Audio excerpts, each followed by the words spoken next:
Hello दोस्तों, नमस्कार। स्वागत है आपका अपने इस चैनल पर। तो आज हम लोग करंट अफेयर सीरीज में अगला पार्ट करेंगे। और जो आगामी एग्जाम है UP PCS or UP PCS का जो एग्जाम है आपका, इसके अलावा high court, railway, UP police सभी में बहुत ज़्यादा इंपॉर्टेंट है। चलिए बिना किसी देरी के हम लोग शुरू करेंगे। और घटना चक्र की ये सीरीज है और जो कि वार्षिक आती है और इसमें क्वेश्चन आंसर फॉर्मेट में विथ एक्सप्लेनेशन इसमें दिया गया है। तो चलिए पहला क्वेश्चन आज का देखेंगे। तो जनवरी 2024 में केंद्र सरकार ने किसे एशियाई विकास बैंक एडीबी का नया कार्यकारी निदेशक नियुक्त किया है? तो ये है विकासशील।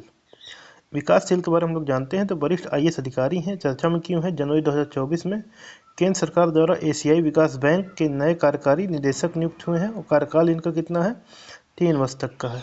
अगला जो क्वेश्चन है, जनवरी 2024 में केंद्र सरकार ने किसे विश्व व्यापार संगठन में भारत का नया राजदूत नियुक्त किया है? ये है सेंथिल पांडियन। तो इनके बारे में जानते हैं, सेंथिल पांडियन के बारे में। तो वरिष्ठ आईएएस अधिकारी हैं ये। और चर्चा में क्यों है कि 2024 में विश्व व्यापार संगठन WTO में भारत के नए राजदूत नियुक्त हुए हैं। कार्यकाल इनका 3 वर्ष है। और WTO के बारे में जान लेते हैं क्योंकि इसके बारे में पूछ सकता है आपसे। तो वर्ल्ड ट्रेड ऑर्गेनाइजेशन जो होता है, 1995 में इसकी स्थापना होती है। मुख्यालय जेनेवा स्विट्जरलैंड में है। वर्तमान महानिदेशक जो है नगोची ओकोंजी इवेला हैं और 164 देश इसमें शामिल हैं। अगला जो क्वेश्चन है, 1 जनवरी 2024 को सक्सेस मसरा ने किस देश के नए प्रधानमंत्री के रूप में पदभार ग्रहण किया? तो ये चाड है। चाड के प्रधानमंत्री के रूप में ग्रहण करेंगे। तो इसके बारे में देख लेते हैं हम लोग। तो ये चाड के हैं और सक्सेस मसरा के बारे में हम लोग जान लेते हैं। ये चर्चा में क्यों है कि 1 जनवरी 2024 को चाड के नए प्रधानमंत्री के रूप में पदभार ग्रहण किया, स्थान लिया है साले केबजाबो का। इससे संबंधित और जो जीके हो सकता है चार्ट के बारे में, अफ्रीका महाद्वीप में स्थित एक स्थल देश है। राजधानी क्या है? ना दजामेना। और मुद्रा क्या है? Central African CFA Frank. अगला जो प्रश्न हमारा है, जनवरी 2024 में किसने यूरोपियन इन्वेस्टमेंट बैंक की पहली महिला अध्यक्ष के रूप में पदभार ग्रहण किया है? तो यह नाडिया काल्विनो है। तो नाडिया काल्विनो के बारे में जानते हैं। स्पेन की पूर्व प्रथम उप मुख्यमंत्री प्रधानमंत्री हैं। और चर्चा में क्यों है? 1 जनवरी 2024 को यूरोपियन इन्वेस्टमेंट बैंक EIB की पहली महिला अध्यक्ष के रूप में पदभार ग्रहण किया है।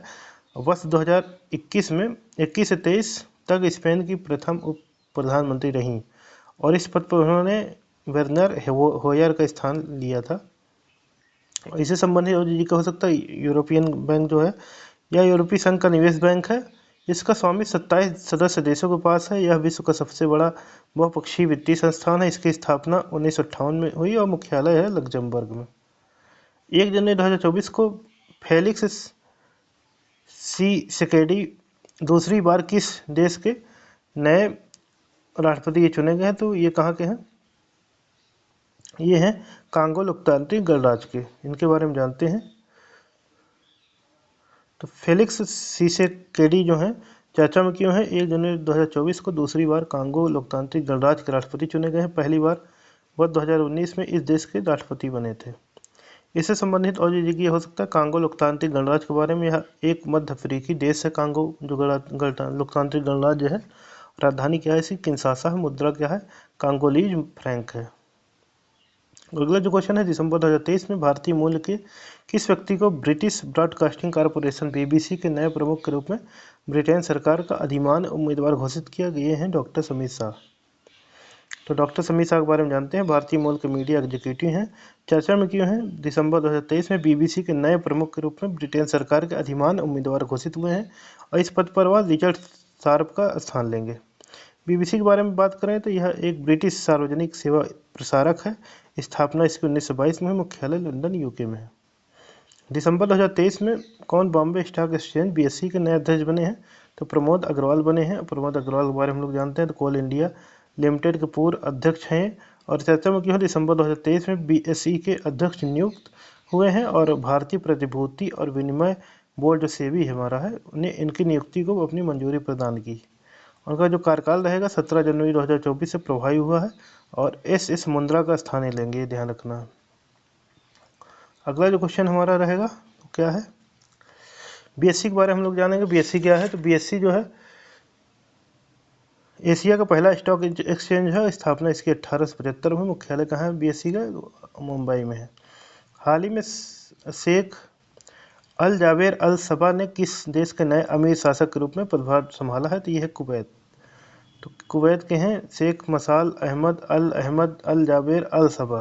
कितना बड़ा इनका नाम है। चर्चा में क्यों है? दिसंबर 2023 में कुवैत के नए अमीर शासक के रूप में पदभार संभाला है इन्होंने। इस पर इन्होंने शेख नवाफ अल अहमद अल जाबेर अल सबा का स्थान लिया। इससे जो संबंधित और जी को हो सकता है कुवैत के बारे में, यह पश्चिम एशिया में स्थित एक संप्रभु अरब अमीरात देश है जिसकी सीमा दक्षिण में सऊदी अरब और उत्तर में इराक से मिलती है। राजधानी जो है कुवैत सिटी है। मुद्रा को है कुवैत दिनार। अगर आपको ये वीडियो अच्छा लगता हो तो आप जो आपके ग्रुप होंगे उसमें ज़रूर शेयर किया करिए। इससे क्या होगा, जो हमारी टीम है इसको मनोबल बढ़ेगा और आपकी और अच्छी वीडियो आपको लाए जाएंगे। तो चलिए आगे देखते हैं। हाल ही में किस भारतीय राजनयिक को international institute for the unification of private law Unidroit की गवर्निंग काउंसिल के लिए चुना गया? तो ये है उमा शेखर। उमा शेखर के बारे में हम लोग जान लेते हैं। भारतीय विदेश सेवा की वरिष्ठ अधिकारी हैं और चर्चा में क्यों है? दिसंबर 2023 में international institute for the unification of private law की गवर्निंग काउंसिल के लिए चुनी गई और इस पद पर चुनी गई भारत की पहली महिला अधिकारी हैं। इससे संबंधित जी कह सकता है इसके बारे में, यूनिड्रॉइट के बारे में। तो यह एक अंतर सरकारी संगठन है जिसका उद्देश्य समान नियमों, अंतर्राष्ट्रीय सिद्धांतों और मॉडल कानूनों के माध्यम से देशों में निजी अंतर्राष्ट्रीय कानून का सामंजस्य स्थापित करना है। गठन कब हुआ? वर्ष 1926 में। मुख्यालय रोमेटली में है। कुल सदस्य देश कितने हैं? 65 देश हैं।